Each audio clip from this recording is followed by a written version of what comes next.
introducing someone who you likely already know of, whether it's as the former chair of the Ohio Democratic Party, the author of several books, both political commentary and political thrillers, or for his current role as a democracy activist.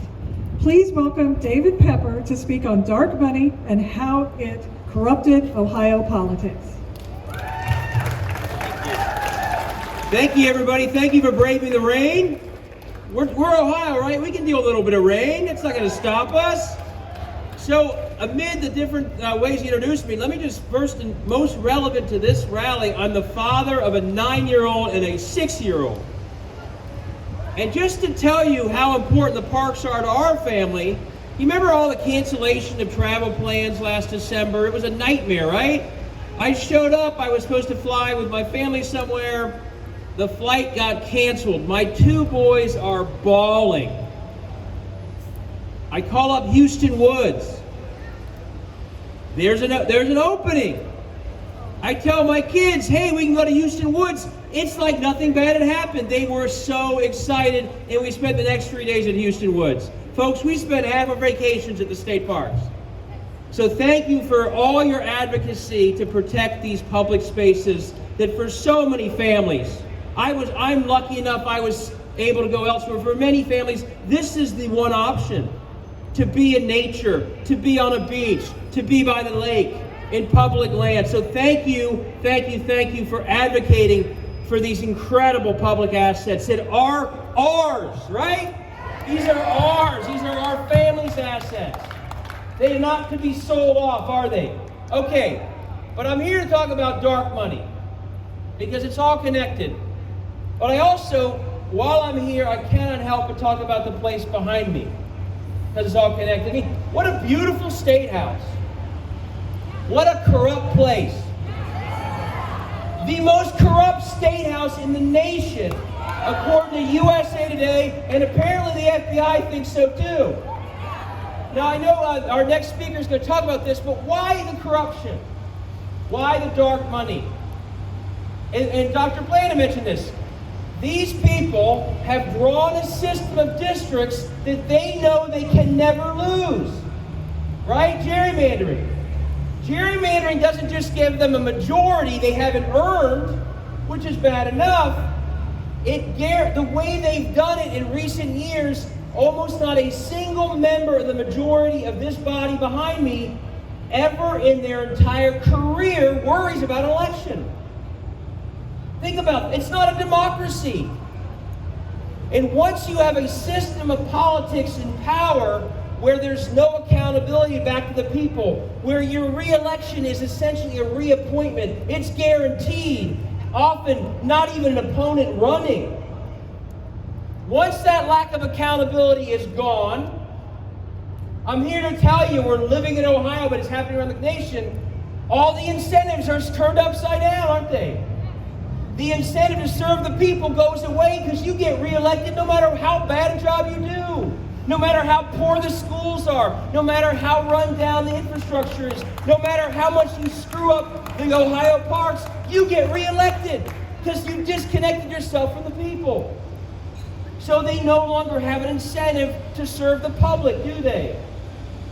What do they have an incentive to do? Serve the private. Because even though the public can't ruin their career because we have no choice come election time, and often they have no opponent, who can screw up their career? Who can fund a primary opponent? I don't know, maybe First Energy? Maybe ECOT? Maybe payday lenders? You all know the players. Maybe Norfolk Southern? Now you heard what I just said, right? I mentioned some of these players. Okay, so they have an incentive. They don't have an incentive to serve the public. If their public outcomes are terrible, it doesn't matter. But they have an incentive to keep those private players happy, don't they? Or they lose. Now ask yourself one question. This gets to where we are today. What do those private players usually want from them? They want the public stuff. They want the public school dollars. They want the revenues they can get out of public parks. They want regulations that are the public power in their favor.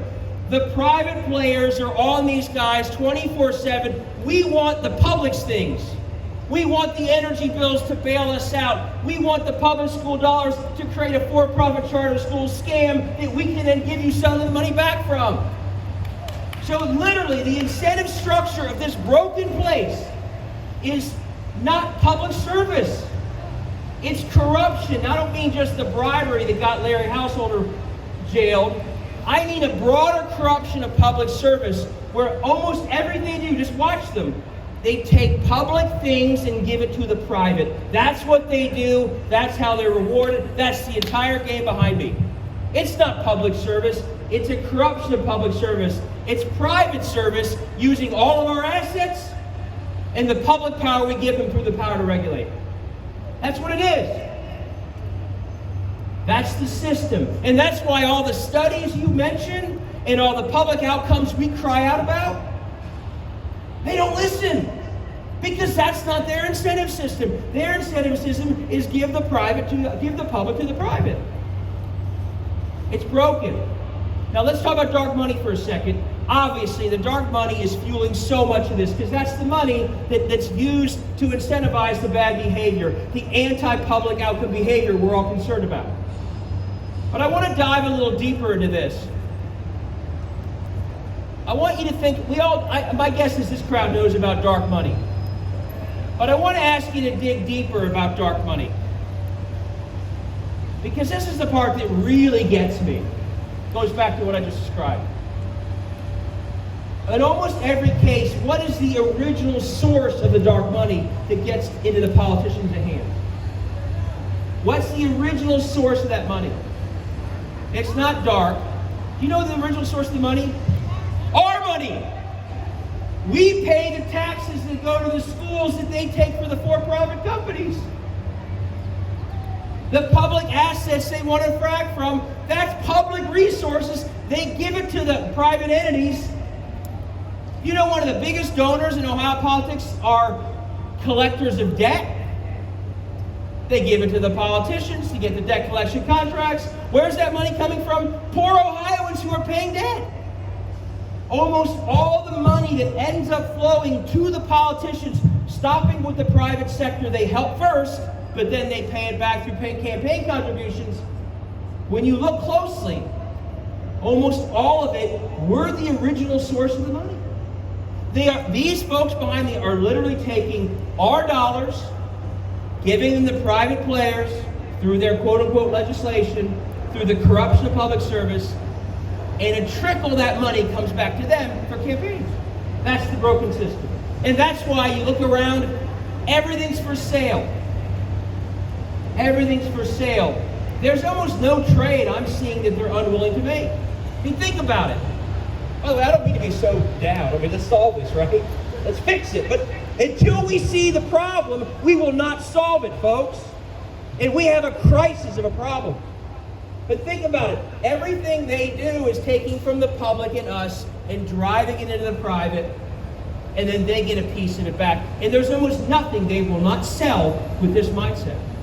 And that's why I'm here today, because there are two issues that especially make me think if they'll do that, they'll do anything. If they will sell the public education of our children to the highest bidder, what won't they sell? Think about it. The most important thing a state does is educate its young people. We were ranked 5th in the nation 12 years ago for the quality of our public education. We're now in the mid-20s. Why? Because they sold it to private bidders. And they got a lot of the money. The biggest donor for years to the party that runs them was the for-profit charter school. They sold our kids' educations to the highest bidder. And the other one is, if you're willing to sell the beautiful parks of the state of Ohio to the highest bidder, again, what won't you sell? What won't you sell? Folks, this is the problem. We gotta rally. We gotta put up with rain and a lot of other things. And this is going to take a long game solution. It's going to take all your advocacy. It's going to take real reform. It's going to take running for office in every part of the state. So everywhere there's a park, Anyone who voted for this nonsense has to be held accountable for it. Anywhere where there's a public school, your rural public school is collapsing because of this place. Make sure people know about it. We can't just run in a few places. We got to hold them accountable everywhere. And then finally, and I'm not introducing her, but she's a hero of mine. Listen to Catherine Turcer, because until we end the original sin that makes all those incentives screwed up of gerrymandering, we won't really solve this. So let's get to work for 2014 and let the citizens demand the democracy we deserve and not the politicians continue to rig it. Thank you all very much. Let's go save our parks. Thanks, everybody.